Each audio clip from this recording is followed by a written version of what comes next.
Well, it's been a heck of a year. 2020 was a ringer. But Cyclone Nation, you got right back up and kept fighting. Let's do a recap, shall we? Last year, U.S. Yeah, that was a lot. And yet through it all, our Cyclone student athletes produced one of the best years in the history of Iowa State athletics. Let's recap that.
So yeah, our student athletes are pretty cool, and they certainly deserve our praise and appreciation. But you know what? So do you, our great Cyclone fans. While we've been far from the rocking of Jack Trice or the roaring crowds of Hilton, we've never felt alone. Though you haven't been here in person, you've been with us in spirit.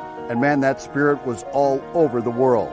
Your optimism kept us on our feet, and your generosity let us do what we love.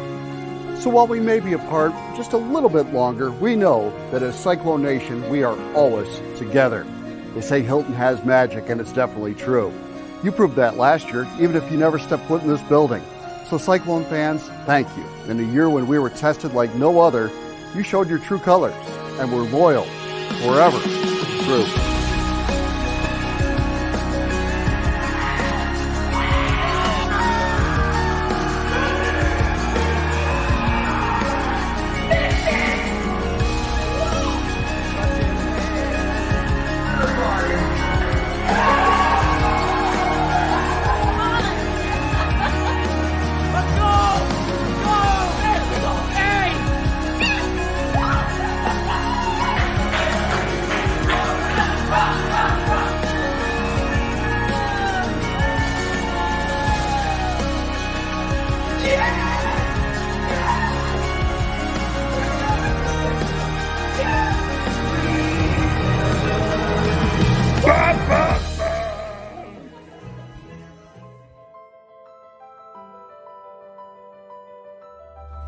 Hey Cyclone Nation, Chase Allen here tuning in to say hello and thank you guys for all the support that you guys have given us.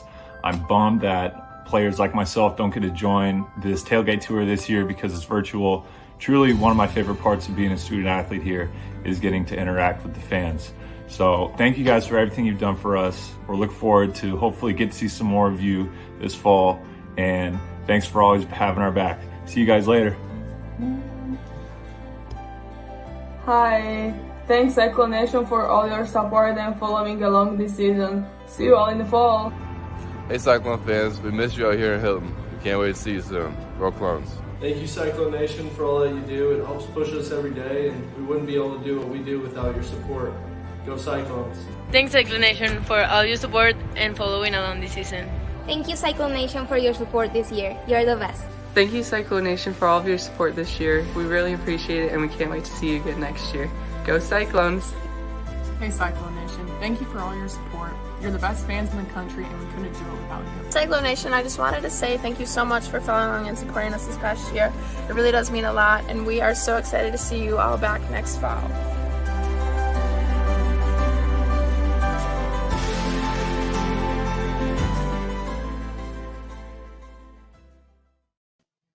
Good evening, Cyclone fans. We are so happy to see you. We can't even begin to describe it. Thank you so much for joining us here tonight. It's our second virtual Cyclone Tailgate Tour. We hope next year to be right back in person with you, seeing you in person. We can't wait for that to happen. But in the meantime, this is a pretty good alternative, and it allows fans from really all over the nation and all over the world, and we know there are Cyclone fans out there everywhere. It gives you all an opportunity to enjoy the Cyclone Tailgate Tour. So thank you for being with us tonight. I think you're going to see a couple themes throughout tonight's program. Number one, clearly some of us have been giving ourselves haircuts during quarantine. That's evident. But secondly, I think you're going to notice that we're very thankful as Cyclone Athletics Department for all you've done to support us in the past year, because you have helped us get through a very difficult year. We hope you have been helped by us to get through that year as well, but we know that you have helped us through this past year, so we couldn't be more grateful for that. And we also want to thank our great partner in the Cyclone Tailgate Tour. They've been with us for the past 14 years. They've been with us from the very beginning, and that is Mid-American Energy, our great partners. They are terrific. Over 2,000 wind turbines throughout Iowa, clean, renewable, affordable energy. You see it all across the state. And we are very thankful for all that they do for the people of Iowa and for Cyclone Nation. Thank you, Mid-American Energy, for your great support of Iowa State athletics. All right, so what is coming up over the next 90 minutes or so? Well, we're going to have interviews with our head coaches and some very special guests that we think you're going to enjoy. Also want to remind fans, listen for your name tonight, because you may hear your name called as a winner. We're going to have 10 different winners of a great prize package, and we'll tell you what's involved in that prize package in just a little bit, but make sure to listen for your name. And then also share your Cyclone pride with us tonight. You can see it at the bottom of your screen. Use hashtag Virtual Cyclone Tour. Post your pictures of your family, your gathering, everybody getting together to watch the Cyclone Tailgate Tour tonight. And we appreciate you being interactive with us and being a part of it. Speaking of being interactive and being a part of it, how about a great tribute right now from our Cyclone Marching Band?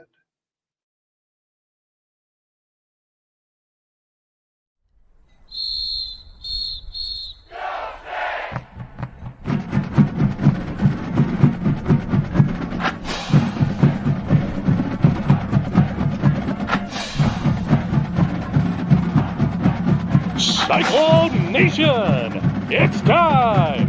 This is your Iowa State University Cyclone Football Varsity Marching Band!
Can't wait to hear him in person.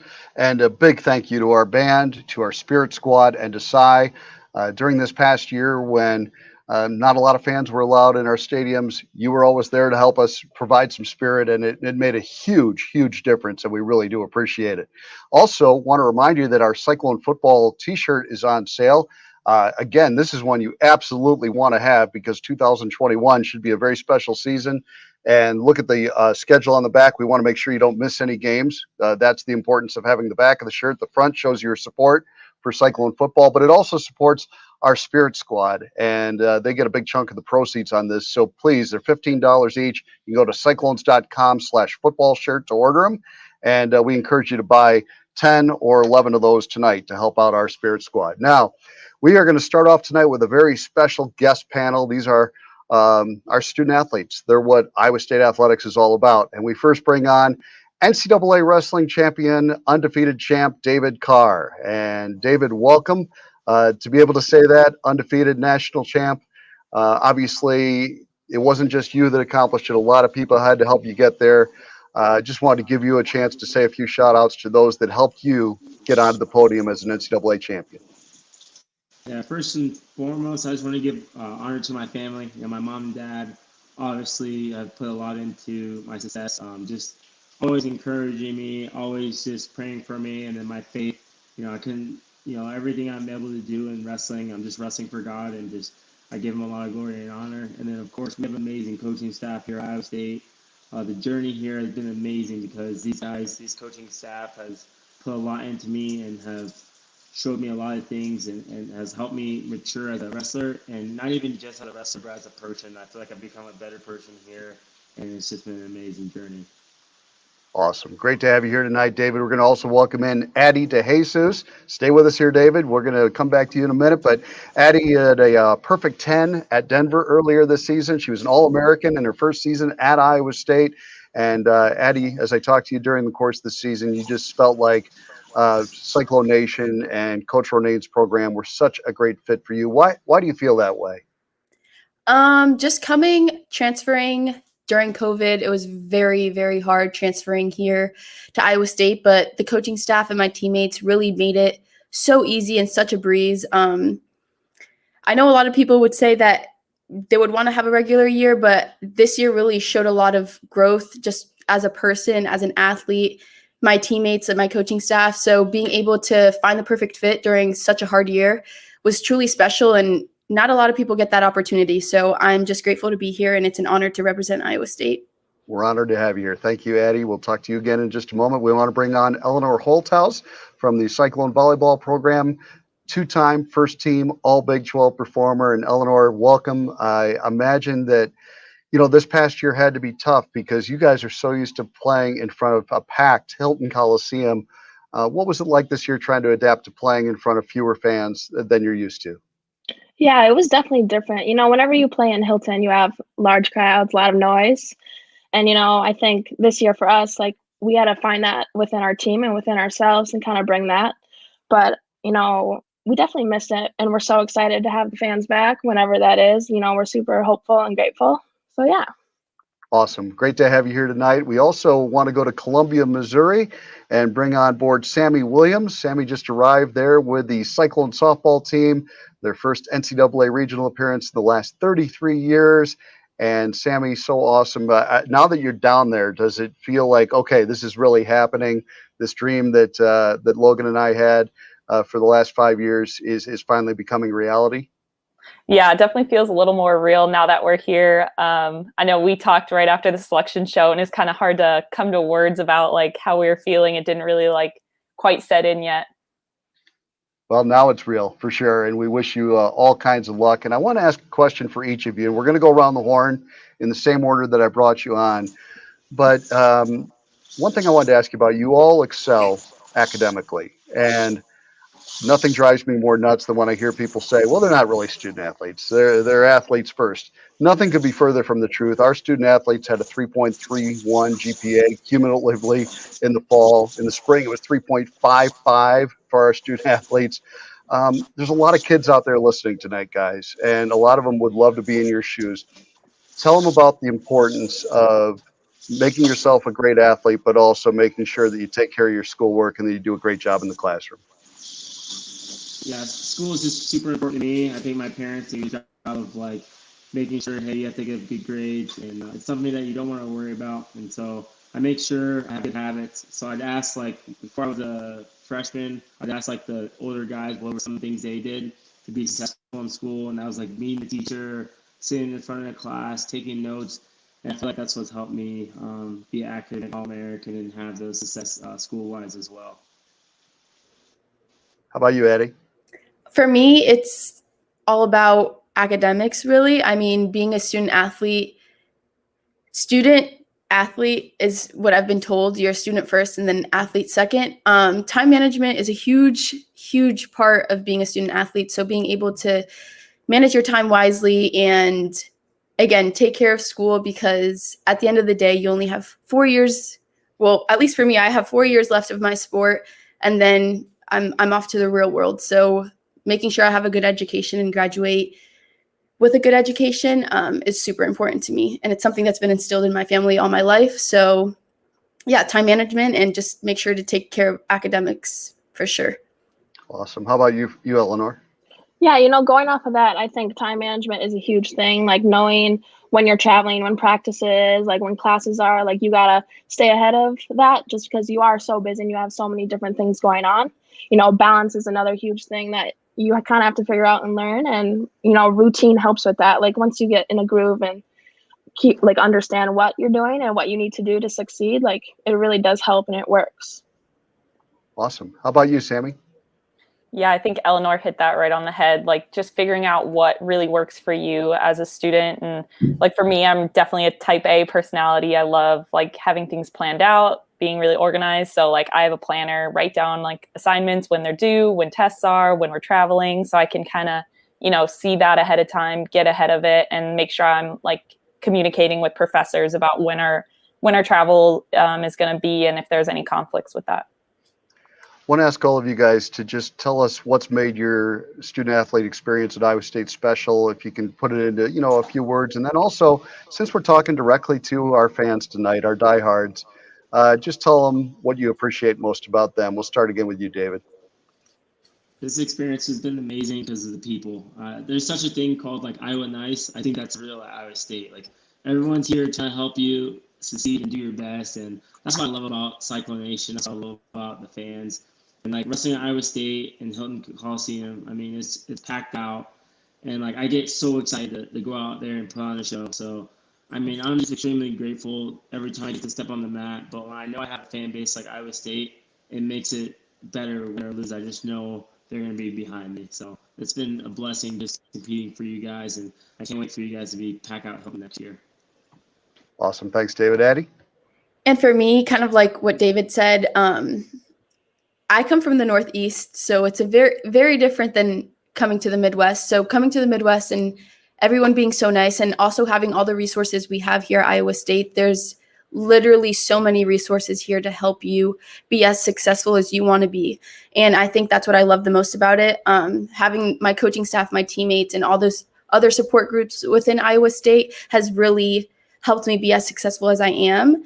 And I love the fans. It was my first year competing at Hilton last year. We didn't get all the fans, but it's true. Hilton Magic is truly something special, and I can't wait to meet all of you guys, hopefully at one point, and kind of have more fans at Hilton and be more of a family, if that makes sense. There you go. It will happen, Eddie. It will. Go ahead, Eleanor. For me, it's the same. It's the people. You can really tell that Iowa State cares about you and wants the best for you, and they want you to succeed. And, it just feels great to be a part of like something that special and something that great. Awesome. Sammy? Yeah, I think, just going off what they said, that's the people. It's, your teammates, your staff, and just the, athletic staff that Iowa State has, whether it's academics or strictly athletics. It's just been great to have that kind of support throughout the years. And we've had some coaching changes, but like teammates have bought in throughout the years, and just kind of, at the end of the day, like you're all there supporting each other, win or lose. But I mean, especially this year, like having not played at home for however many days, not having any home games last year with the shortened season, it was really fun to see how many people came out and supported at our field this year. So. Yeah, I think it was like 678 days or something between home games for the Cyclones. All right, last thing for you guys. What teammate of yours makes you just crack up every day? Who's your funnest teammate, and tell us why? David? I would say Jared Dagan is just a character. He's super goofy. He's always making me laugh, keeps practice light, and so I really appreciate that. He's always cracking jokes, and having him. He's older, so having that senior that you can talk to and ask questions, and he'll make you laugh while he's trying to teach you something. So that was always nice. Awesome, good to have him back. How about for you, Addie? I think the funniest person we have on the team is Sophia Steinmeier. She's the best senior. She's the best person. She's so goofy. You can always go to her. When you're having a bad day, she will put a smile on your face instantly. And it's so great to have that on our team, just because gymnastics isn't the easiest sport along with all the other sports. But having her alongside was huge for me through this year. Again, it was one of the toughest years, I'm sure, for everyone. So having just that sunshine come into the gym every day was the best. Awesome. How about for you, Eleanor? It would have to be Taylor Baranski. She's one of our liberos. She's just always keeping things light and fun, making everyone laugh. She's also my roommate, so I'm with her 24/7, and I just feel like I'm never not laughing or just having a good time. Awesome. How about for you, Sammy? You can't say yourself. Yeah, no, definitely not myself. But our team as a whole is just like hilarious. Everyone can goof around and know when to turn it on and be serious. But I think Leah Nelson is pretty funny. She's just so goofy and comes up with the most random things. And she also is one of the people that runs our TikTok account. Shameless plug here, Cyclone.tv. Follow us on TikTok. Love it. You guys, thanks so much. This was great for our fans to get to hear from you directly. Really appreciate you taking the time tonight. Of course. Thank you for having us. Thank you. You bet. Absolutely. Well, we are going to do some giveaways. We promised that, and we're good. We like to be good on our word here. So let's show you what's involved in the prize package that you have a chance to win tonight. It's an awesome prize package. A $100 gift card to Size Locker Room, a limited edition Fiesta Bowl Champions print, Iowa State tumbler, a Cyclone Club t-shirt, and face tattoos. And that's all in the package that 10 of you are going to win tonight. Cyclone fans, don't forget, Size Locker Room is the one-stop shop for all your year-round Iowa State merchandise. We're always open online at sizelockerroom.com, and you can visit us in the store in Ames at 806 South Duff Avenue. So without further ado, let's announce some winners tonight. And number one is Shelly Jordan of Ankeny. She loves tailgating and sharing awesome Cyclone victories with all of Cyclone Nation. Congratulations, Shelly. Another winner tonight is Stephen Nelson of Ames. He's a Cyclone Club member, and one of his great memories is the win last year in the Fiesta Bowl over Oregon. We started this thing in July, and to get to this point, you had to believe in yourself, you had to believe in each other, you had to believe in all of these people who believe in you. Believe in what we represent, not just as a team, but as a school and a way of life that is not defined by basketball, but it's designed by how we do things on a daily basis. We still have not played the best we can play. Tonight, believe, will be the best game you played all season.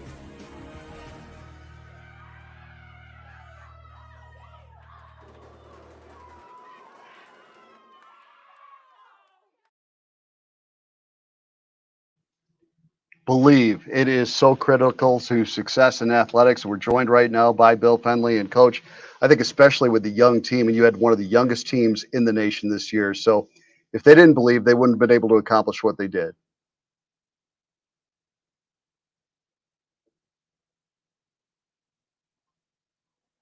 Bill, if you can unmute your mic.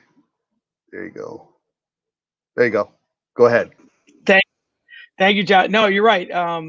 You got to believe in everything you do. I don't care if you're an athlete, a business person, family member, whatever. You got to embrace what you're about. And this group did that in the toughest year that we've ever had as a coaching staff and ever. But we had a very good group that understood what they needed to do, and very proud of them. Coach, 750,000 people watched your game with Texas A&M in the NCAA tournament. That's not just great for your program. That's great for women's basketball, period. Yeah, John, it was. Hopefully, there were some things that they saw that were really good about it, and things that we can improve on, obviously. But we had a great environment there. San Antonio, the NCAA tournament was a lot of fun for our team. But when you get in that environment, you play a great team like A&M. You showcase not just your team, but your university. And I think that's the biggest part about it. Is everything is about Iowa State, and for us to be able to showcase our school that night was fun. Obviously, we wish we'd have made one more play, but very, very proud of that moment and fun to be a part of it. A lot of fans saw the win over Michigan State too. And Coach Ashley Jones had a phenomenal season. When she was a freshman, you told her, "I want you to follow Bridget Carlton around and just do whatever Bridget does." Well, she must have taken it very literally, because she went out and won the Cheryl Miller Award, which Bridget won 2 years ago. But what a great thing for your program to have two of the last three Cheryl Miller Award winners. Yeah, John, it's a great thing. And I think when you start talking about the best players in the country and you're recognized on a national stage, what Bridget did was amazing. And Ash has followed suit. Ash is so special. We're losing words to describe what she's done for our team, for our school. She's an in-state kid. She gets better every single day. She embraces hard coaching. She embraces being a leader of our team. Everyone knows how good she is, and she just keeps doing it every single game. So we're excited that Ash has another year with us, and we're looking forward to hopefully her having the best year she's ever had. You also had the Big 12 Freshman of the Year in Lexi Donarski. She's a special player. Just recently tried out for the Women's Under-19 World Cup team. And she has just a great drive to succeed, it appears, Bill. How do you maximize that in the years to come with Lexi? Lex is a kid, John, that loves the game. She grew up loving the game. She committed to us before her freshman year in high school. She's been a part of the Iowa State family for a long, long time. She's long, she's athletic. She can do a lot of things. And I think that's the challenge for her. What I told her is the same thing I told Ash, is if the best year you had at Iowa State was freshman of the year, then you didn't do your job. And certainly I didn't do my job. She's got a chance to be really, really special. She can do a lot of things on the basketball court. She's a dean's list kid, just like all the four people you just had on the screen. That's a tough act to follow right there. Those four student athletes. Wow. But Lex is that kind of kid, and she gets it. She understands it. And I can't wait to see where she goes from here. As a coach, you've got to love players that truly love the game. And I can't imagine anybody that fits that description more than Emily Ryan. Yeah, John, I don't know if I can or not. I mean, I get asked all the time when we sign a kid and people say, "Oh, I say they love to play," and everyone says, "Well, don't they all?" No, they don't love to do the work to play. Emily's in here. I'm in here a lot. I'm in my office a lot, and I think Emily's in the gym more than I'm in the gym. And she's one of those kids, small town kid, gets it, embraces everything about winning.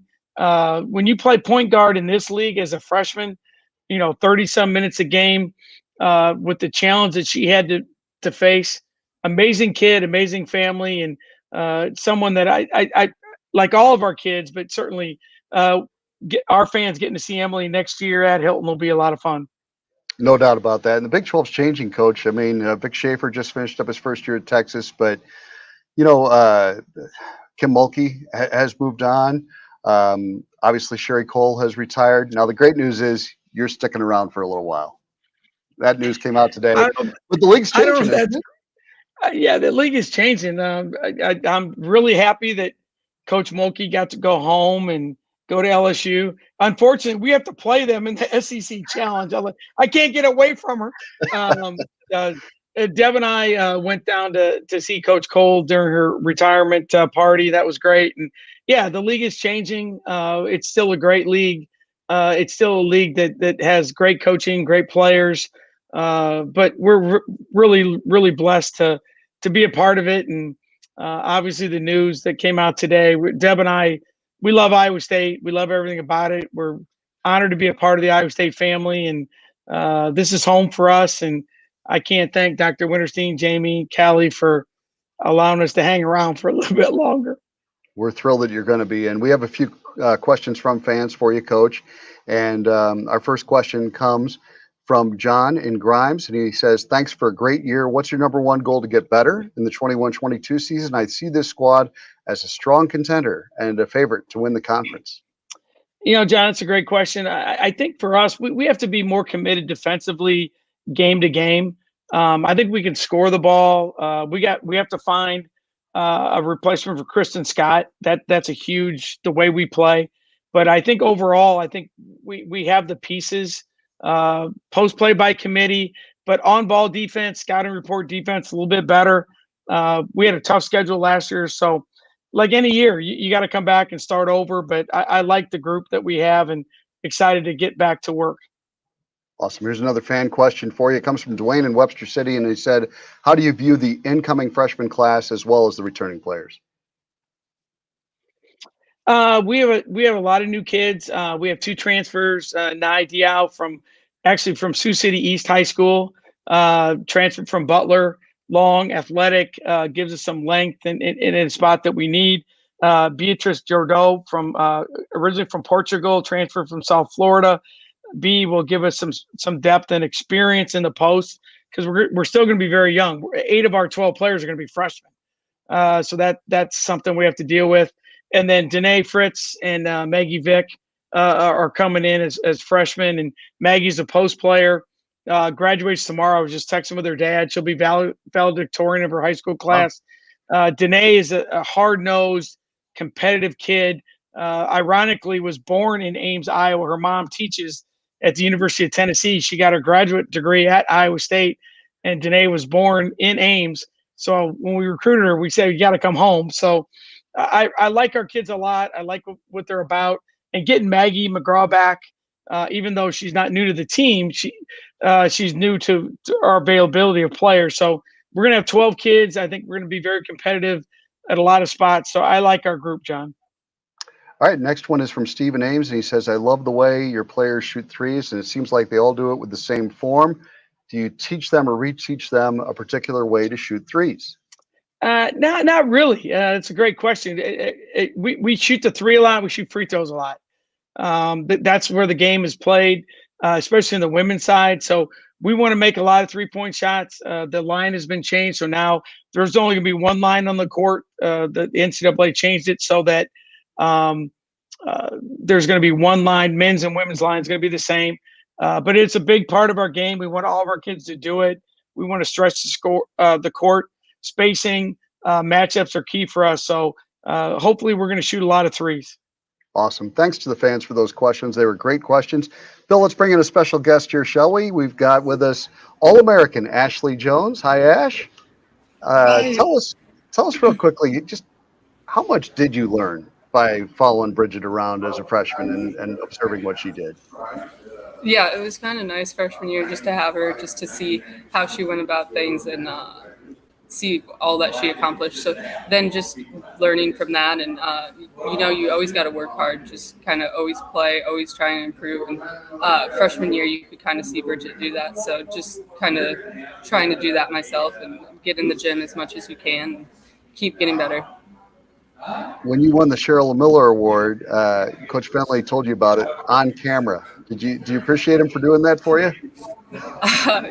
Yeah, I definitely was not expecting that, but it was really great just to learn the news from Coach Finley, and they really surprised me with that. So it was a lot of fun, and I'm really honored to be able to win that and be represented, being talked about in the same category as Cheryl Miller. And it was a really neat experience for sure.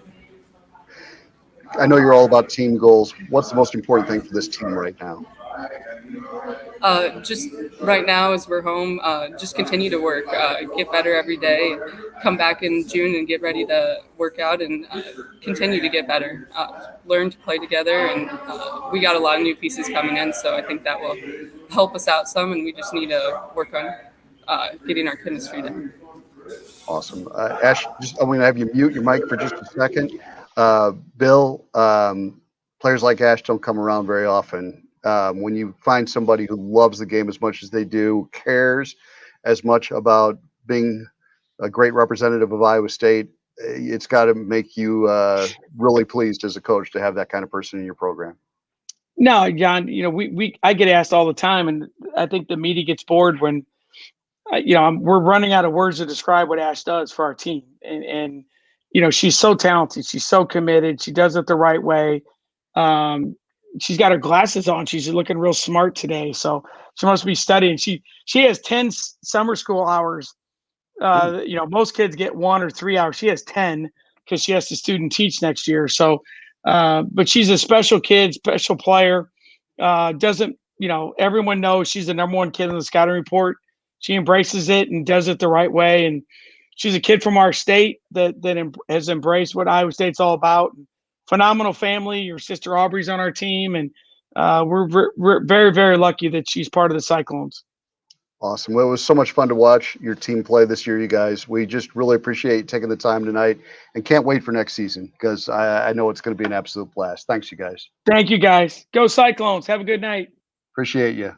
One of the things that I appreciate most about our women's basketball program is that no matter where they go on their WinStar buses, they always say thank you to the bus driver. Always. Every single time, every manager, every coach, every player says thank you when they get off the bus. And right now is our chance to say thank you to our great friends at WinStar Lines.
Great partners with Cyclone Athletics. We thank WinStar so much. Such friendly people there, and we really appreciate all they do for Iowa State. All right, let's give away some more stuff.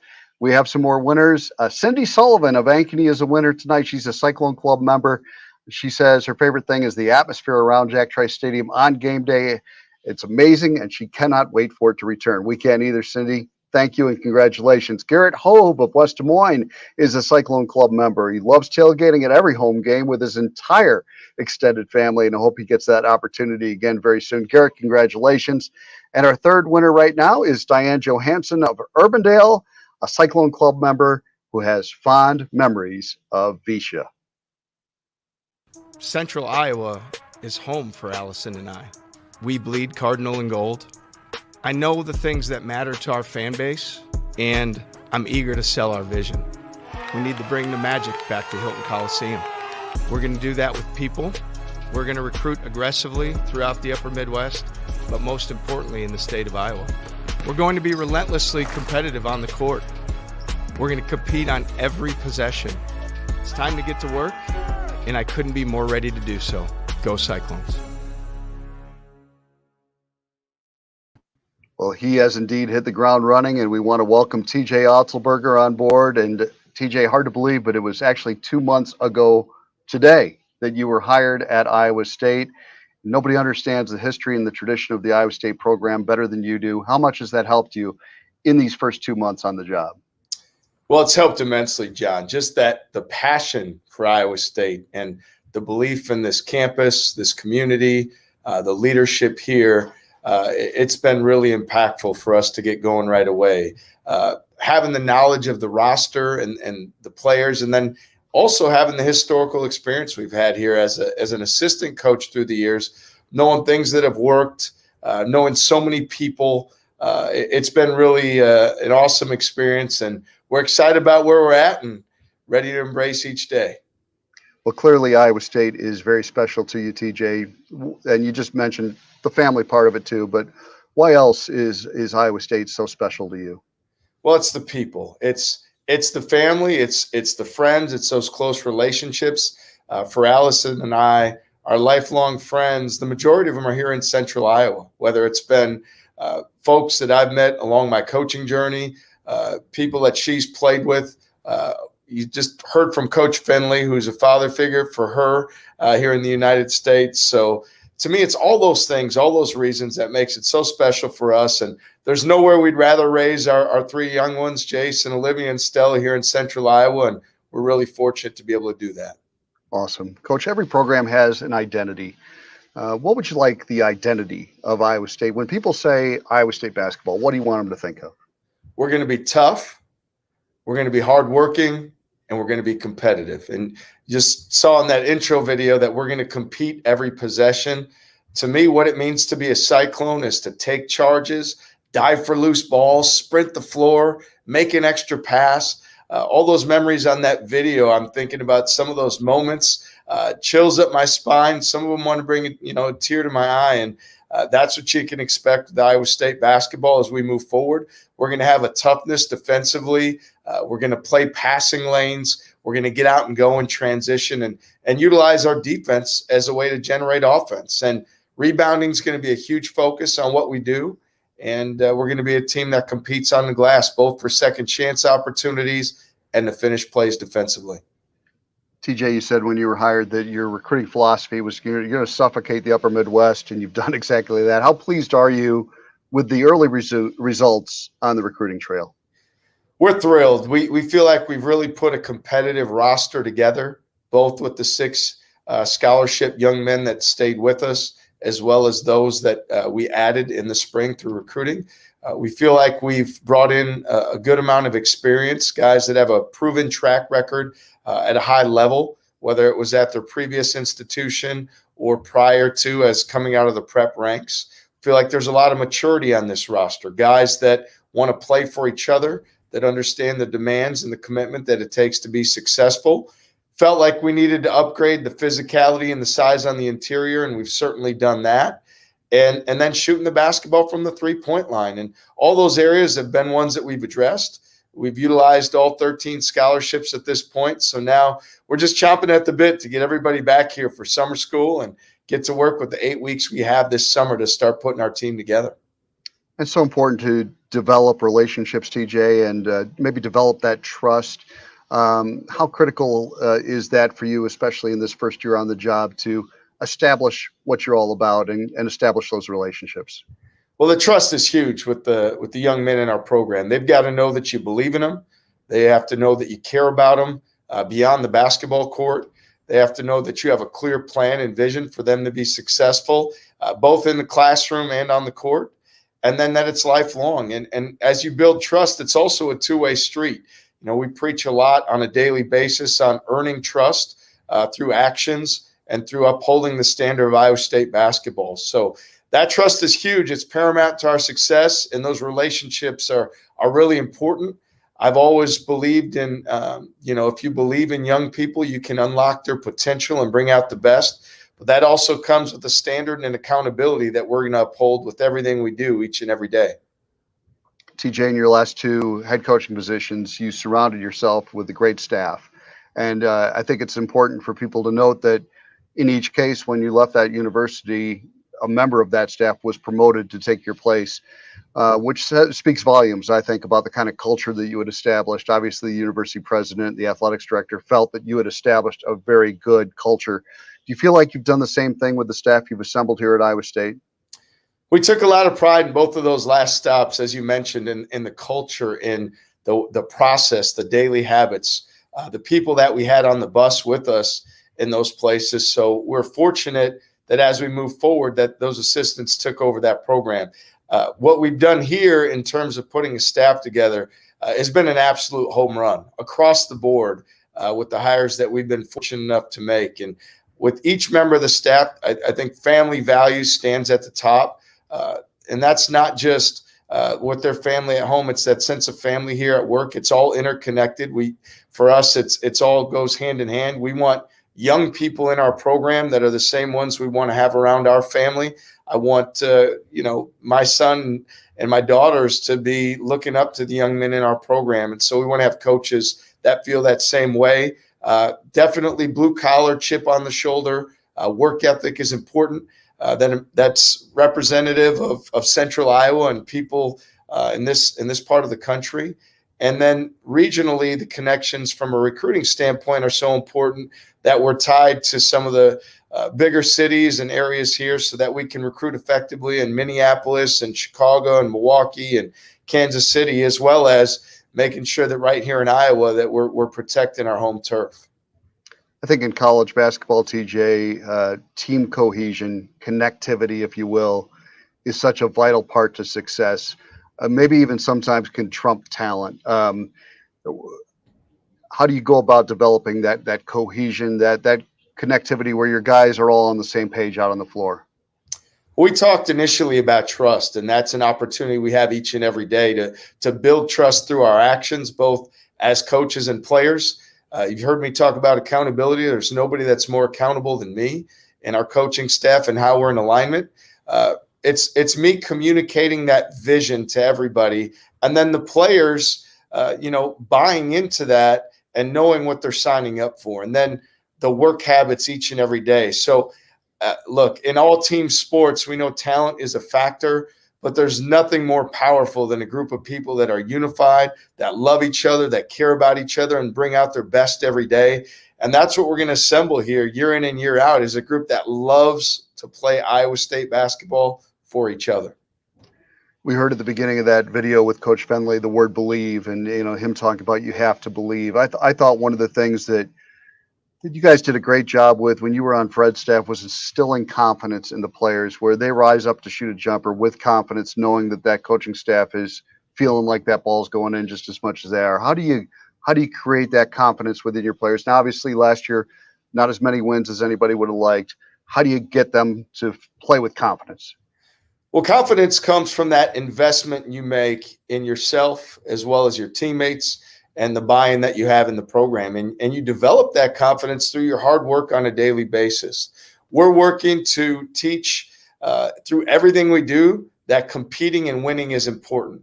How you walk in the building, how you shake hands, your body language when you do something, how you show up, having an energy and an enthusiasm. We're working with our guys to win in all these aspects. It's not just on the night of the game and when the ball goes up in the air. It's winning in an individual workout, winning in the weight room, winning with stretching, winning with hydrating. Everything matters. Every detail matters. And we're working with our guys so they can win in all these areas and derive that confidence from their hard work and the successes on a daily basis. That'll translate into wins come game night.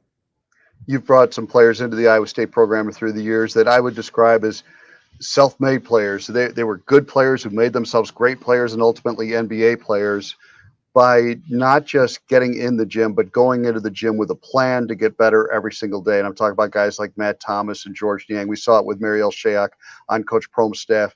Tell me about how you get the message across to your players that there's a difference between just getting in the gym and going into the gym with a purpose.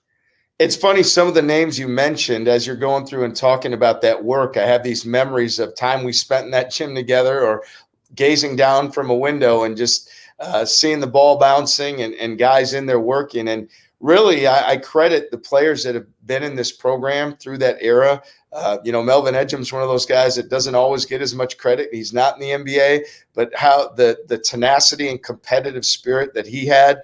And then with George Niang, how he transcended the work ethic and work capacity of an entire group. And to develop that, you've got to recruit guys with the character that Melvin and George have.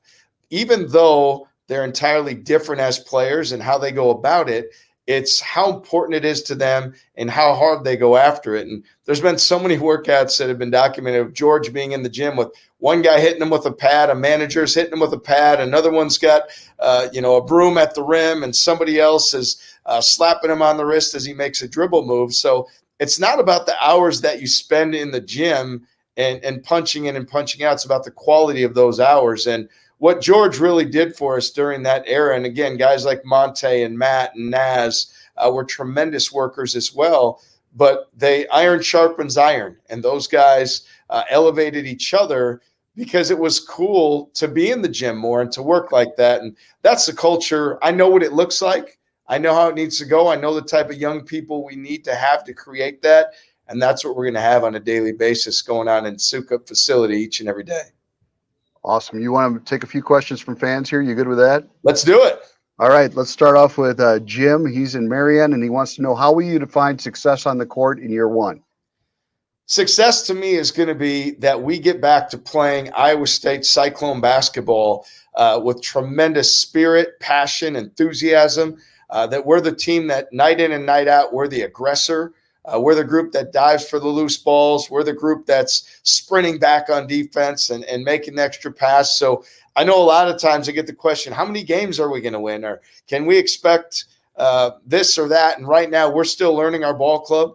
I couldn't be more excited to get them here in June and have that opportunity to work with them. But we're looking at this. It's certainly not a startup or a rebuild. We believe we're going to have a lot of success, and we know we will this upcoming season. Hard to quantify in wins, but it's easy to see daily habits and effort on game night. Those two, I can assure you, will both be present. Awesome. Let's go to Todd. He's in Waukee, and he says, what role, if any, did the success of Iowa State football play in your recruiting successes so far in men's basketball? Well, the success that Coach Campbell's program has had has been truly amazing. And it's a credit, if you know Coach Campbell, to his work habits and his leadership and what he does on a daily basis.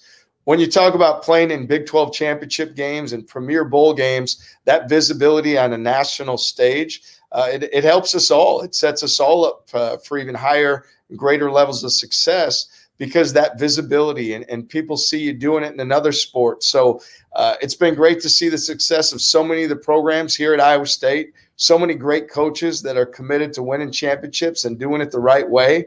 And you can count on us to do our part in that endeavor as well. Awesome. Thanks for that question, Todd. And one more here from Brian in Denver, Colorado. He says, do you have any restaurant recommendations for Cyclone fans heading to Las Vegas for the football game with UNLV? Absolutely. So I've got some old school Vegas places. You got to get the Vegas experience. Let's start. I got a couple steakhouses and a couple Italian.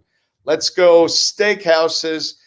You've got to go to Hugo's Cellar at the Four Queens. It's an old school Vegas throwback. I mean, I'm not giving you the new hip and trendy fancy places. I'm giving you the old school Vegas, the mobsters, the Rat Pack, the places where they all would have went. But I'd say definitely Hugo's Cellar at the Four Queens. The Golden Steer. It's the oldest steakhouse, I believe, in Vegas, if I'm not mistaken. Unbelievable atmosphere. Again, well documented. A lot of the celebrities over time back in the 60s, 70s that attended having dinner there. Piero's for Italian. It's where Coach Tarkanian, former UNLV head coach, where it was rumored he had dinner there every night. They still have booths with like the telephones in the booth for the pit bosses when they come in. It's a great place. And then probably my favorite, or one of my favorites, is Batista's Hole in the Wall. So that's also Italian. Those are my four. You can't go wrong with any of them. The first two are steak, last two Italian, all old school Vegas. You'll love them.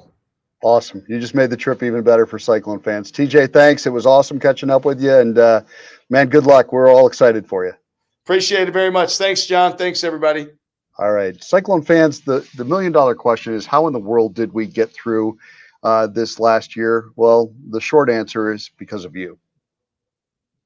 It's your loyalty that drives our legacy. You are the ones who go above and beyond to help our student-athletes become their best. It's your ongoing support that helps us share with the world what makes Iowa State so special. You are the heart of the nation. To you, our Cyclone Club members, thank you. The heart of the nation is right, absolutely right. And Jamie Pollard gets the question a lot, what can I do to help? Two things you can do, either renew or keep your Cyclone Club membership, and renew or keep your season ticket orders. Those things are the things that you can do to really help right now, and what you have done in great numbers. We can't thank you enough. Speaking of the Cyclone Club and giveaways, they're instrumental in our giveaways. And David Lechtenberg of West Union is another winner. He's a season ticket holder and he loves football tailgates. Congratulations, David. Another winner is Noah Darling of Omaha. And he says the first game ever he experienced at Hilton Coliseum was when Naz hit the 3 at the buzzer to force overtime against Oklahoma State. That's one of my all-time favorites too, Noah. So we're in the same boat there, and congratulations on being a winner. Life is about the moment. Okay? One life. That's all you get. Okay? There's no repeats. There's no do-overs. You get one life. Okay? And for you guys that are leaving, I really believe, I know with my heart and soul, you're ready to go. You're ready to go be great humans, great leaders in this society. You're ready to go make a difference. And I hope you take this moment, because this is a brief moment in time. We're still waking up tomorrow and the sun's going to come up and the real world's going to be there. But what you've done in this brief moment in time gives you a chance to be really proud and reflect on this for the rest of your life. What's greatness look like? Man, it looks like what was sacrificed here for the last 7 months. That's what greatness looks like.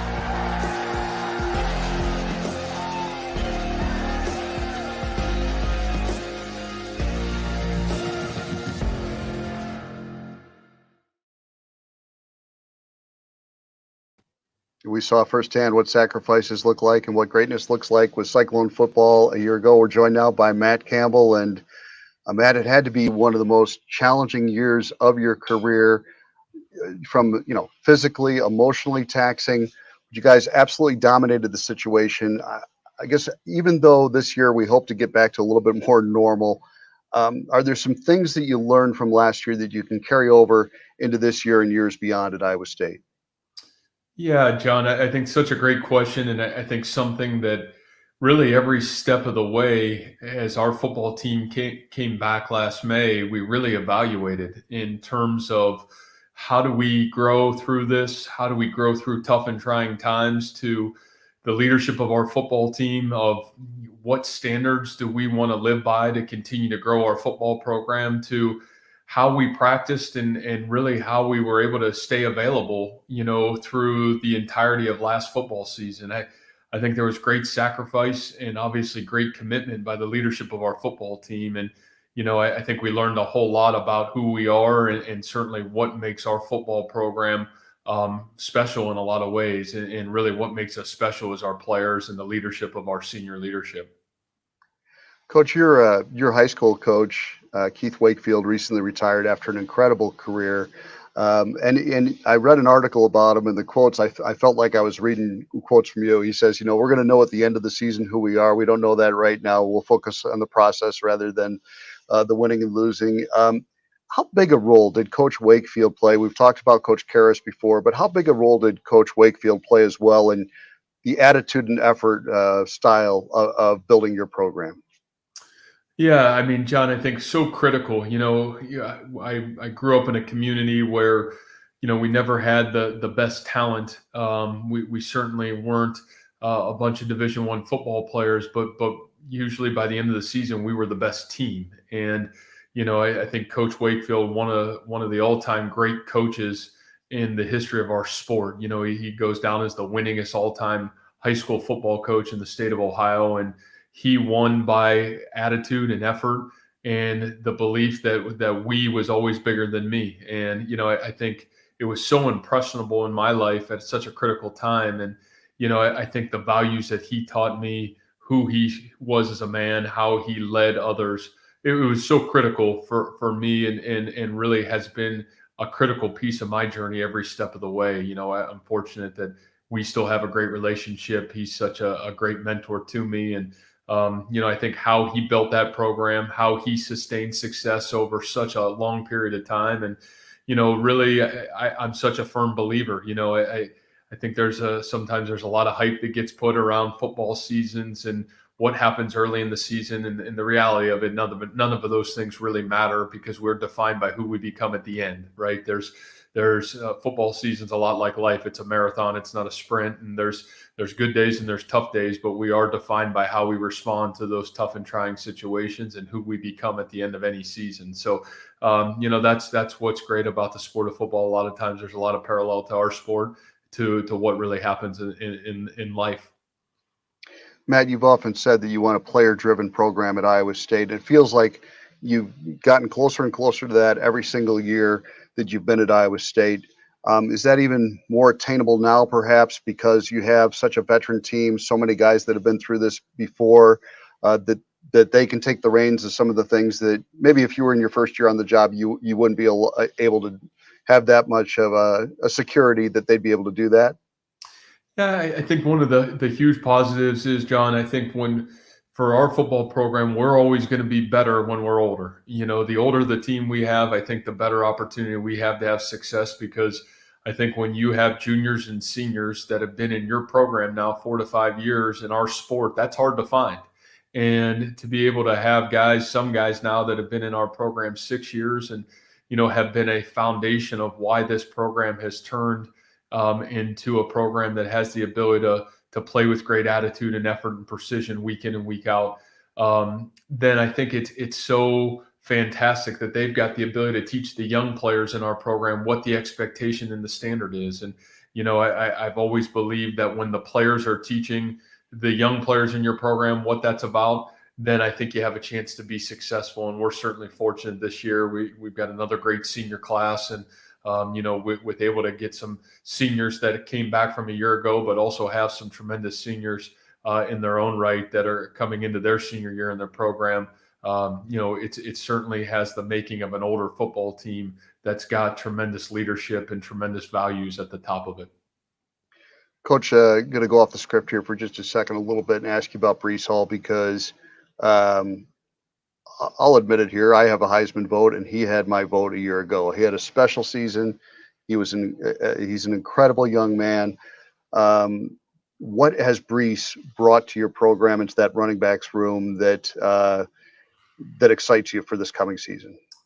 Well, I think what's really fun about Breece is, Breece is an ultimate competitor. Breece wants to be the best, and when you step on the field, it doesn't matter if it's a winter workout. It doesn't matter if it's a fall practice, or it doesn't matter if it's the fourth quarter of a football game. He wants to be the best player on the field, and I think what's been really fun in his maturity is growing to become that football player on the field in terms of his actions off the field, how he's trained, how he's worked. So much credit to some of the great senior leadership that we've had that have been I think Breece would tell you, has been a great asset in who he's become. And so, Breece is a young man that's got great God-given ability, and we're really proud of that. But I'm most proud of his work ethic and his commitment to becoming the best version of himself. And you've really seen that grow, and it's hard to imagine. I mean, he's only been in our program now going in his third year. He's still a really young football player and a really young man. And so, the thing I love about Breece is he's been willing to listen. He's been willing to have humility, and he's been willing to figure out how can he become the best version of Breece Hall that he can be. And again, I would say he's had a great off season, and we're really excited to get him back and start this coming Monday with him in our summer program. Coach, I want to talk about the academic success of Cyclone football, because it's at an all-time high, and maybe even has a chance to go higher with the Sports Performance Center coming on board. It's going to give even more tools to these young men to be successful, and obviously they're committed to that part of the equation. You got to be really proud of them. Yeah, I think, John, to me, success has never been about winning and losing. And I've always said that if you're willing to do things the right way in every aspect of your life, then those things take care of themselves. And what my great pride is the leadership of our football team. The young men that have come and committed to being a part of our program understand that there's an expectation and a standard of accountability to becoming the best version of yourself off the field. And I've always believed if you're willing to be your best off the field, and that certainly is around the classroom and what you've been able to do in the classroom, then I think you have a chance to be trusted and become the best version of yourself on the field. And for what our young men just did this again this offseason in terms of our spring semester, almost a 3.1 team GPA. We had over 80 players above a 3.0. You had 18 guys on our dean's list and 10 of those guys with a 4.0 GPA. I mean, the commitment that our young men are making in every aspect of life is what I'm proud of. And again, the winning and losing is great, and I know our fans love that, and certainly those are things that are important. But to me, that's not the most important. The most is, can I become the best version of me on the field, but off the field, most importantly, because now we're going to win in life, and our young men are committing to that, and I'm really proud of them. Let's take a few questions here for you, Coach, from fans. And our first one comes from Paul. He's in Omaha. He says, how have your underclassmen handled the pandemic allowance for seniors to return for an additional year? How have they been able to marry what's best from a team perspective with possibly having to be a backup for an additional year? I think that's a great question by Paul, because I think that's a unique challenge. And again, I think that's one of the things where you hope the culture of the program, and if the standard is we before me, then I think you're always going to do what's best for the team. And we put a lot of our time and energy, to be honest with you, this off season on really developing all of our players and trying to become the deepest, best football team we can become. And I've always been a believer, the more guys that are playing in your football team, the better your football team has a chance to be. And I will say this, we left spring in what I felt like was one of the deeper, one of the more competitive teams that we've had since I've been here, and really anxious to get to fall camp, because I think there's a lot of guys that are really challenging to earn the right to play on the football field for this football team. And, it's going to be a unique season where, different than last year, you got 5 games in a row, then we have a bye week, and then 7 games in a row. And I really think the depth and guys really being ready for their opportunity is going to be critical to our team's success. Awesome. Another question comes from Bob. He's over in Council Bluffs. He says, is there a single moment that resonates with you as the moment that Iowa State football transformed into the program that it is today? Yeah, I think that's a great question. I think there's a lot of great moments, especially over the last 5 years, that have allowed us to really grow. And I still go back to this football team being 3-9 after year one, and going back into after the first official visit weekend in January, and going back into that indoor, and the first weekend of January, it's David Montgomery, around 10 o'clock at night on a Friday, and then the next weekend there's about 15 players, and then the following weekend there's about 30, and the next thing you know, the norm of excellence is doing the little things when nobody was watching. And so I still credit those moments and some of those leaderships for really kind of changing the mindset and demanding the standard to be elevated. So I think those were huge pillars to who we've become, and certainly what we've had the ability to do. But a lot of great moments. That's probably a foundational one, that if those things didn't happen, or those people didn't decide to come here and sacrifice everything, I don't know if this team or program is where it is today. Another question comes from Zach. He's in Johnston. He says, in your opinion, which position group is underrated coming into the season? Oh, geez, that's a really good question. I think for me, and a group that I really continue to be impressed by is the depth at our linebacker position. I think sometimes you obviously Mike Rose is a great football player and deserves everything that he has earned, but guys like Jake Hummel and Orion Vance, I mean, the leadership and the excellence and the reps that those guys have provided this team. And then you talk about guys like Gary Vaughn, who's been a pillar of excellence on our special teams, and Eric Horn and Deshaun Davis, some young, really talented players that are continuing to earn trust within our program. I think those things are really exciting. And so, I think that's a group to me that's got great depth, and sometimes maybe gets a little bit overshadowed, but a group that I'm really excited about, and I thought made great headway this spring. Coach, I got one more question from you, and it comes from Gibson. My name is Gibson from Madrid, Iowa, and my question for Matt Campbell is, who do you think would help this team to be a championship team? Oh, Gibson, great question. I think the great teams I've been around, it's never a player or a person, but it's always about a mentality. And I think that mentality has always been demanded by great senior leadership. And to be honest with you, I think the success of who we are and what we become is going to rest on the great senior leadership of this upcoming team. And we're really fortunate to be surrounded by some of the greatest young men that I've ever been around in terms of the senior leadership of this year's team. So we really look forward to leading with them and to being a part of this, be a part of this leadership style of this year's senior class. Gibson, thanks for that awesome question. And let's bring in one of those great senior leaders. That is Greg Eisworth joining us tonight. And Greg, welcome. It's awesome to have you back in a Cyclone uniform this coming fall. How did you and your family arrive at that decision to take advantage of one more year as a Cyclone?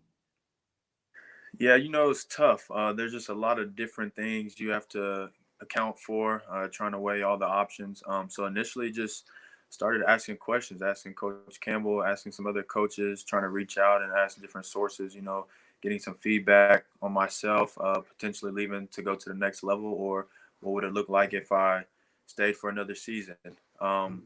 But ultimately, I'll say it came down to my faith. I really remember just praying one night, and asking God, just, hey, guide me. There's all these different avenues, different ways that I can go, and it's kind of hard to figure it out. So, give me some advice. And the next day, I remember waking up and feeling at peace and coming to a decision, just having a small talk with Coach Campbell, whether he realizes it or not. Certain things he said started to kind of piece the puzzle for me. And, I point that back to my prayer and to my faith, because it really cleared the picture up for me the next day. So ultimately, that's what I'll say was the deciding factor for me was, leaning on my faith, and, whichever way God was directing me, that's the way I was going to go for sure.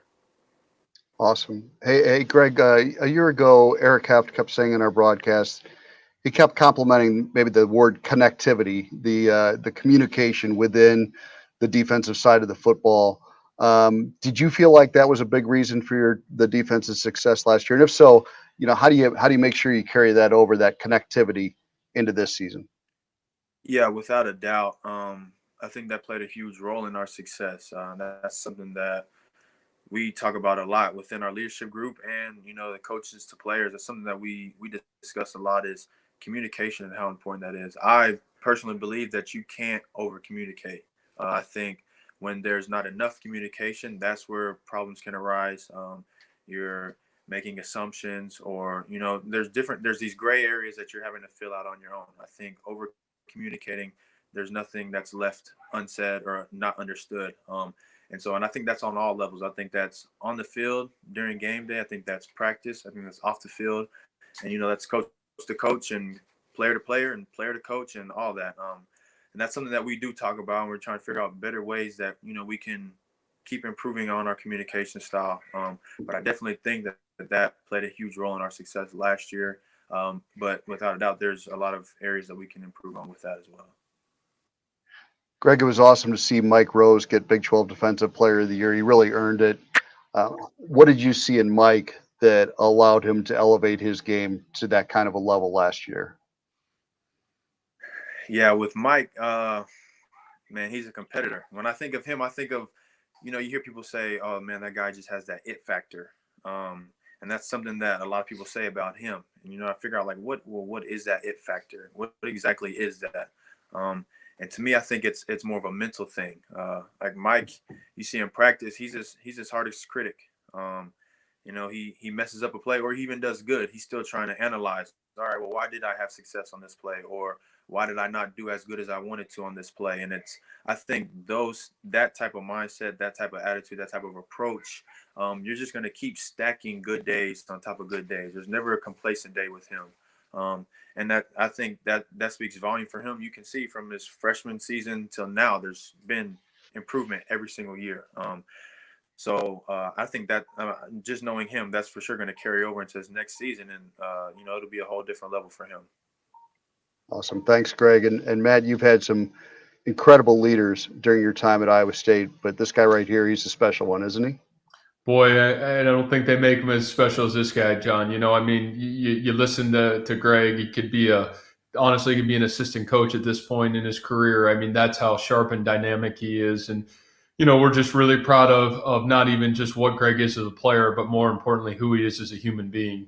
This program wouldn't be where it's at without Greg. And, we certainly wouldn't have, the success without what Greg's done for this program. His sacrifice, his character, his humility, second to no one. So we're really proud of him. Guys, I just want to say on behalf of Cyclone Nation, thank you to both of you. You helped us through a really rough year. I know it wasn't simple or easy for you guys either, but what you did for Cyclone Nation, I know every Iowa State fan I've talked to has been very grateful for it. So thank you and good luck this season. Thanks so much. Thanks, John. Have a good night. All right. Thank you, guys. Appreciate you. And what a couple of great Cyclones right there. And let's tell you that we are planning to come out and see you in person next year. Save the date, Cyclone fans, because we want to get out and see you in person next year, May 16th, 17th, and 18th, and then May 23rd, 24th, and 25th. And we're pleased to announce that we're coming to the 12 towns that we unfortunately had to miss these last 2 years. So that's Bettendorf, Carroll, Cedar Rapids, Clear Lake, Council Bluffs, Dubuque, Iowa Falls, Muscatine, Okoboji, Sheffield, Sioux City, and Waterloo. We will see you in 2022. And back to our winners, because we've got 3 more to announce tonight. Randy Millsap of Cedar Rapids, Cyclone Club member, among his favorite football wins, beating number 2 Oklahoma State in 2011 and beating number 6 West Virginia, a game where Will Greer is still seeing ghosts. Thank you very much for that, Randy, and congratulations. You're a big winner tonight. Carolyn Cunningham of West Des Moines, a Cyclone Club member, is another winner. One of her favorite memories are women's basketball victory over Baylor in Hilton Coliseum in 2020. And of course, we followed it up with another one last year. And Erin Whitehead is another of our winners. She's from Mount Vernon, Iowa, Cyclone Club member. One of her favorite things is dancing to Juicy Wiggle with her kids. And we hope she gets the opportunity to do that many times this coming season. Well, you've heard us talk throughout the night a little bit about the Sports Performance Center, but now let's show it to you with a big assist from Jamie Pollard. Hey Cyclone fans, this is Jamie Pollard, your Director of Athletics. We thought it'd be really neat today to give you an inside tour of where we are on the Sports Performance Center.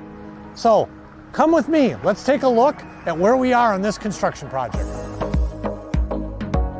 When student athletes come in, they'd either go to the right, which will be the grab and go area. So if the student athlete's looking just to get a snack, a bagel, a smoothie, any kind of fueling, all student athletes will have access to it.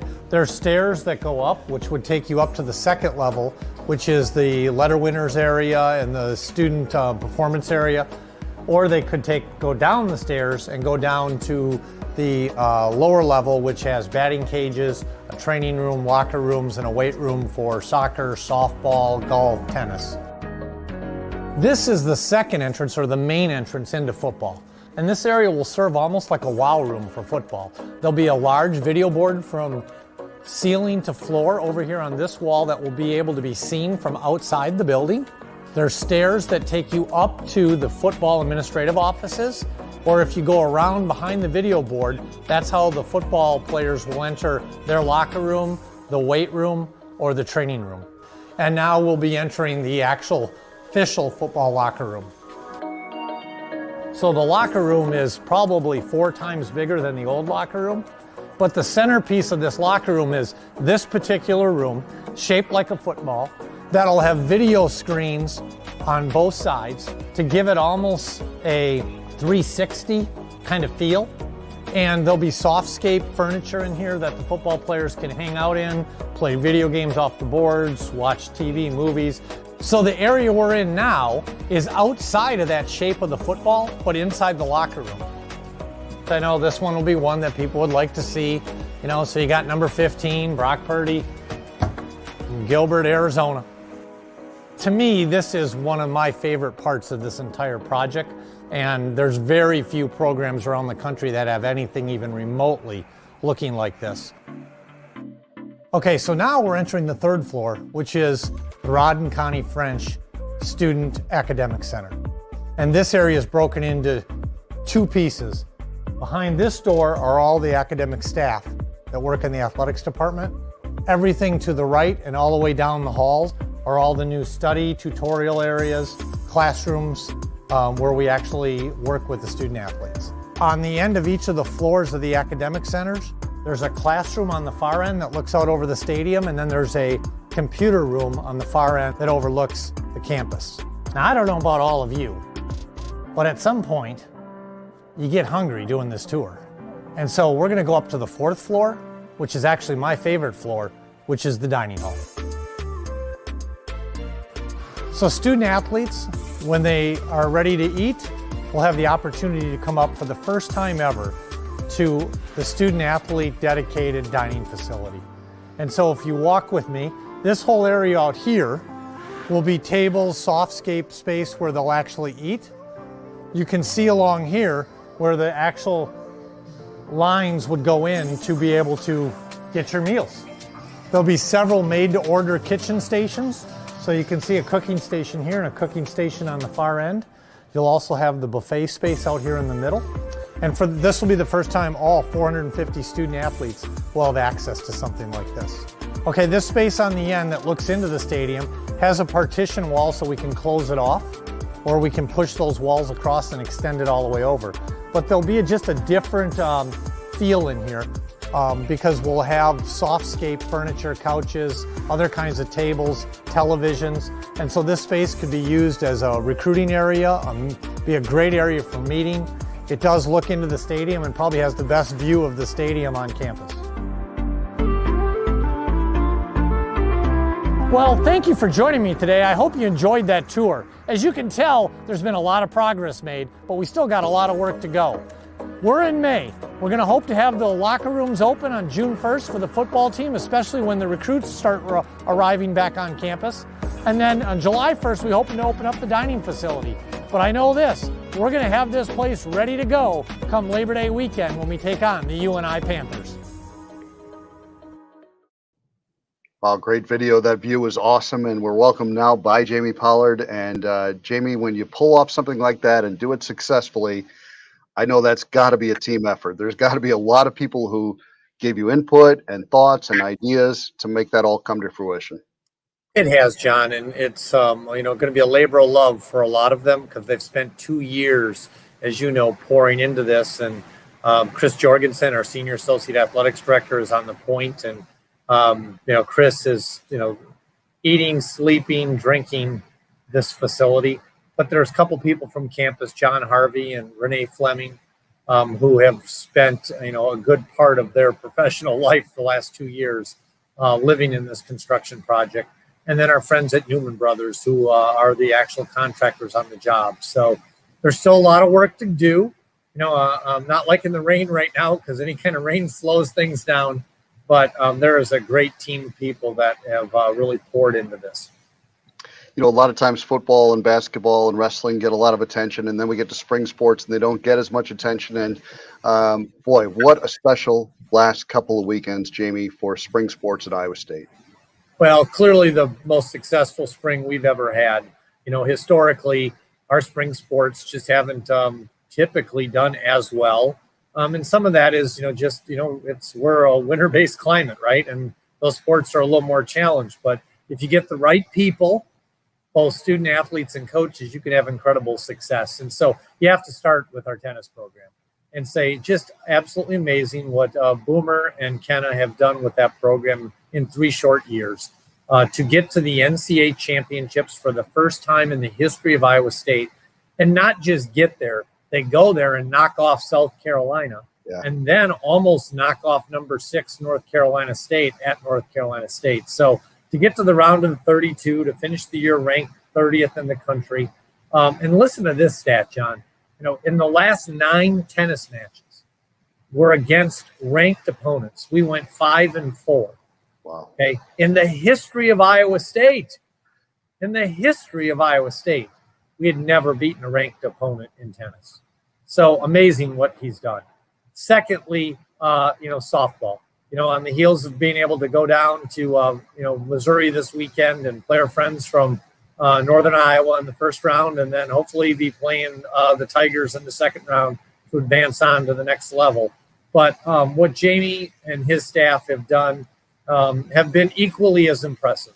And the way they do it, they're just classy people. They've really developed a great team culture, much like, Coach Campbell, our previous guest, and Greg Eisworth, Sammy Williams, we had her on earlier. I mean, is just, arguably one of the greatest student athletes we've ever had at Iowa State. What's interesting, John, I've been doing this 17 years and, we keep running into these. Well, this is the greatest student athlete. How do we keep topping them? But, Sammy topped him. Okay. And so what's happened with our softball program has been phenomenal. And then, our track programs and, historically we've been good in track, but this past weekend at the Big 12 championships to see Kaylee Logue win her 9th and 10th Big 12 championships in her career. And to think she's still got another year to do it. Right.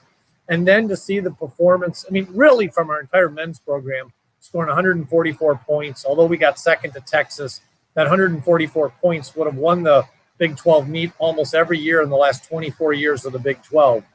But to have some of the outstanding performances we had, but to be topped off by Wesley Kiptoo, clearly the greatest probably athletic weekend, maybe in college sports, let alone Iowa State sports, to win not only 3 events, but to set 3 Big 12 records, to set 3 school records, to set 3 facility records, to run the 3 fastest times in the country, and to do it on Friday, Saturday, Sunday against people that only raced in 1 race, and he raced all 3.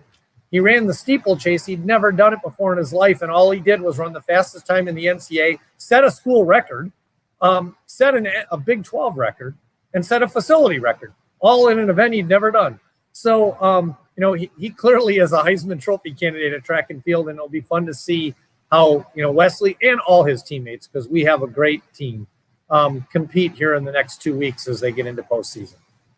Well, I just hope you win your side bet with David Harris, because myself as a Bears fan, you as a Packers fan, I think we can both agree that you would not look good in purple and gold. Well, I have no intention to wear purple and gold. Although I'm going to pull this up because I saw David Carr wearing that New York Yankees hat, which how dare he do that in Cardinal, Brewers, and Cub country, right? But he really should have, a Cardinal and gold Yankees hat, instead of just a black Yankees hat. So I saw that on my credenza and I thought I need to pull that out, pinstripe. But very cool. Hey, Jimmy, I want to ask you about your experience on the NCAA selection committee. Because I read an article where Joe Castiglione, the Oklahoma athletics director, made this comment. He said, "One thing that serves me well is my experience in the business and having the benefit of knowing quite a few people that also know others. So I get to know certain people that others can't. And I'm not saying that to be boastful, but I have relationships that have developed that you can tap into when you need it." And he says, "My experience in the men's basketball committee has been invaluable." Have you found your experience on the men's basketball committee to be a great asset to you professionally as well? Yes. And, and this year was, radically different because of COVID and, being basically sequestered for 30 days in Indianapolis with, 9 other peers and the men's basketball NCAA staff. And, you don't get to spend 30 days where you just basically live in a hotel room, never go outside with a group of people that you don't really get connected to them and, share a lot of personal stories and experiences. And, yes, Josie is right on that. Life's about your relationships and people interacting with people and, having, not being, an inch deep and 12 miles wide. I always like to try to be, maybe 12 miles deep and maybe 6 inches wide.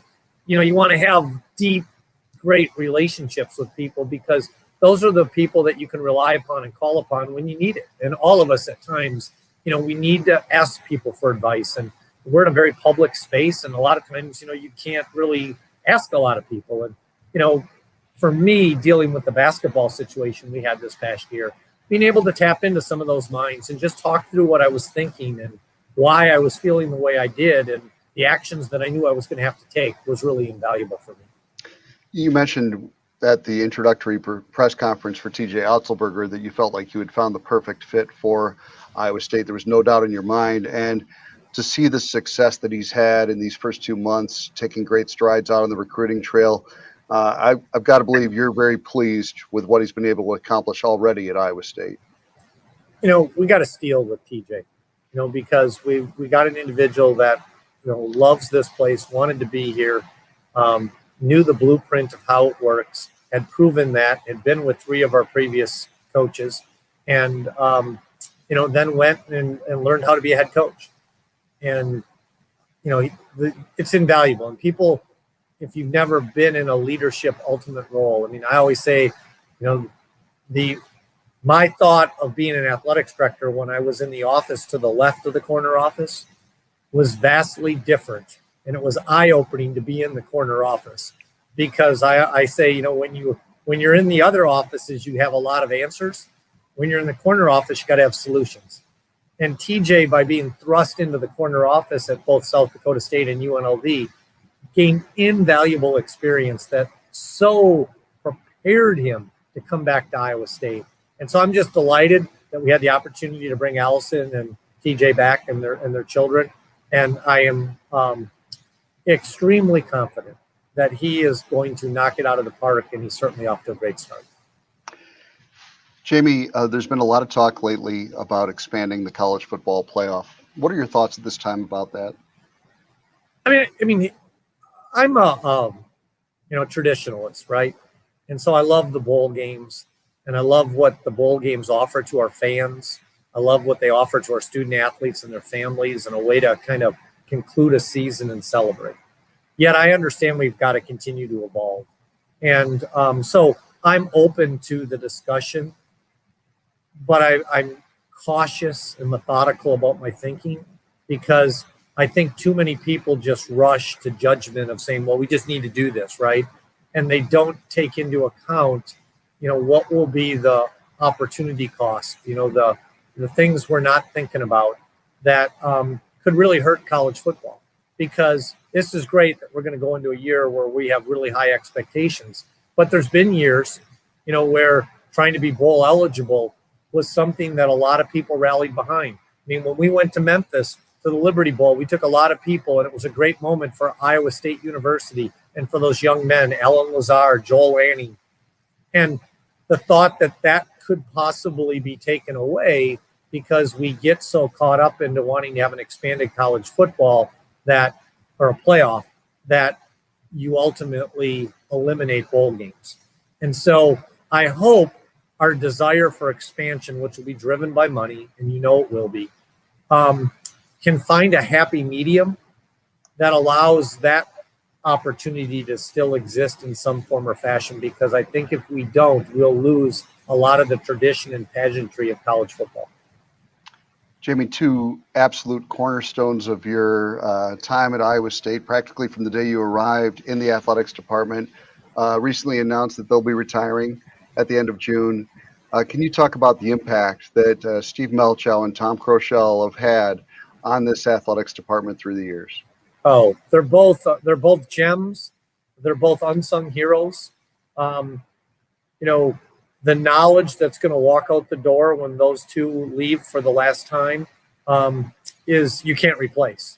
It's going to take 50 combined years, because that's roughly what they've been here, to replace that. I always say, none of us are irreplaceable for what we do, right? We all think we are and like to want to be that way, but we can find somebody that can plug in and do what they did. But what you can't replace is who they are. And, both of them are stellar individuals that are, they're great resources for everybody in this department and for people outside this department. Tom Crochelle is a walking history book of Iowa State. And, the number of times I would say, turn it over to the professor. I mean, he's got it. He'll know it. And, Steve has just been, my confidant for the last 23 years. And, that's just going to be a big blow for this athletics department. We'll get through it, but it won't be easy, and they'll be missed. Jamie, football season ticket sales and ticket sales are just on fire right now. There's so much excitement over wrestling and women's basketball and men's basketball with TJ with the renewed energy. What's your sense right now of how fired up, especially after this past year, Iowa State fans are to just get out there and do their thing? Oh, they're ready to roll, John.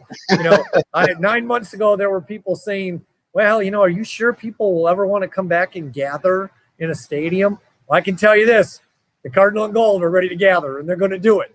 And, and so there's two great barometers, ticket sales and donations. And that, what's going on right now with record ticket sales in football and record donations. I mean, it's amazing.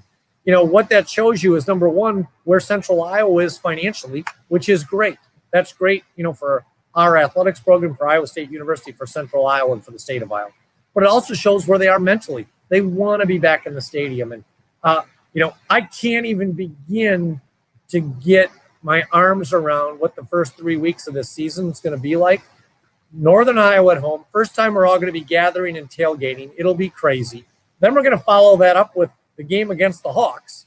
And then if we aren't dead yet, we're all going to Las Vegas, right? So, it's going to be a wild first 3 weeks. And, I think that is going to make this summer seem either long or short. I don't know. I haven't decided which one yet because I can't wait. But, at the same time, there's still a lot of work that has to be done before we get to Labor Day weekend. Well, let's talk a little bit specifically about that Las Vegas trip, because Cyclone fans, we want to remind you that it is September 18th in Las Vegas against UNLV at the new Allegiant Stadium. And you still have time to join over 400 Cyclone fans who have already booked their official travel package to Vegas.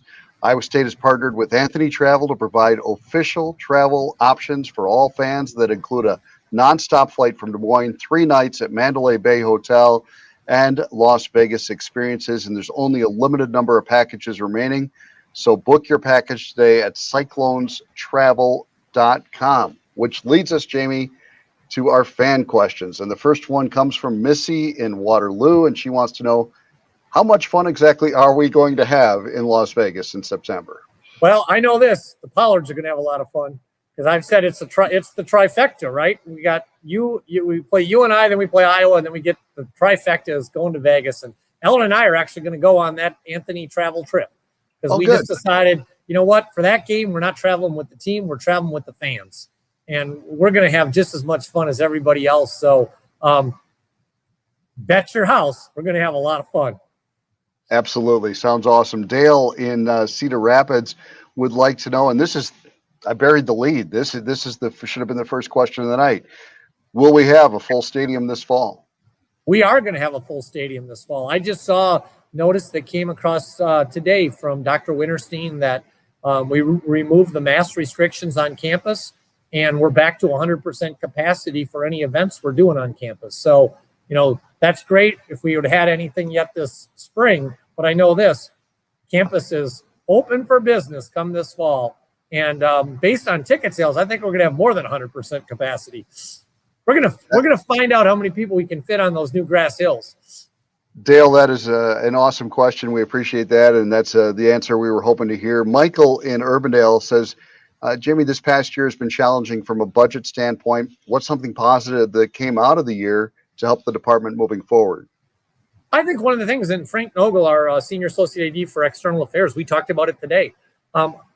Through just being able to use virtual technology, we were able to really meet and interact with a lot more donors than we normally could cover by just traveling to go see people. And, there's no replacement for seeing somebody face-to-face, but you can't see everybody face-to-face. And so when you use the technology, we met with, where I spent 45 minutes with all the car dealers in our car program at one time.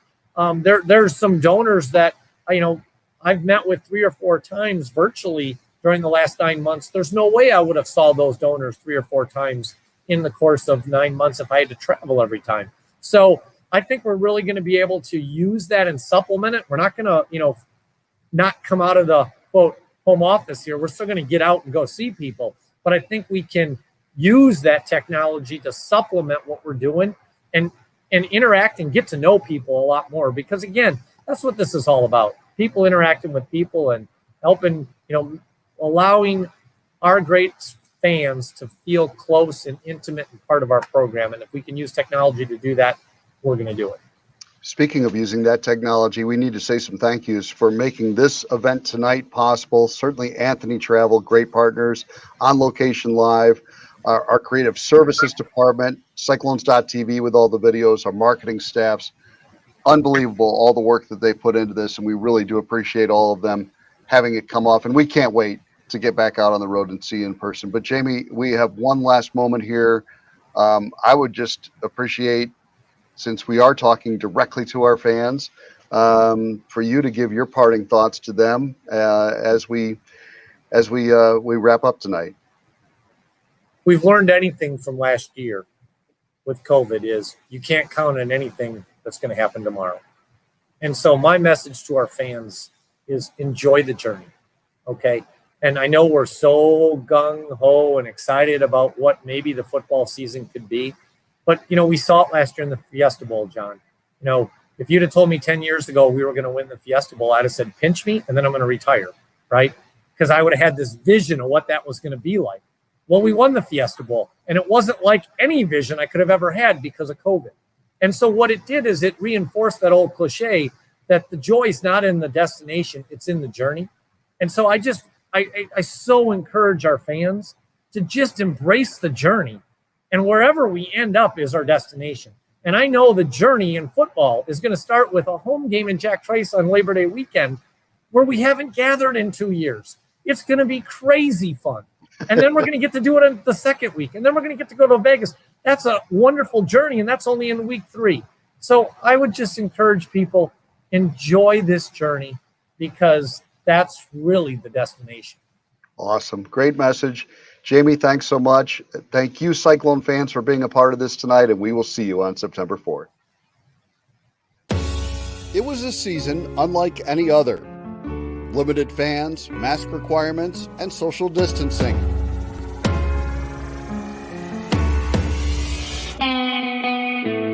But Cyclone Nation, you continued to show your support, and in return, the student athletes showed their discipline, resiliency, and desire to compete. New heights of success were reached this past year, and the future of Iowa State has never looked brighter. Touchdown, Brees Hall! Williams drives it deep right field, and gone!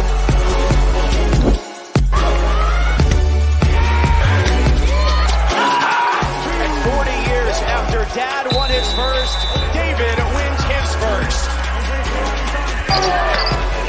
And for the second time in a row, Iowa State upsets Baylor. Kiptoo does break the meet record by about a second and a half.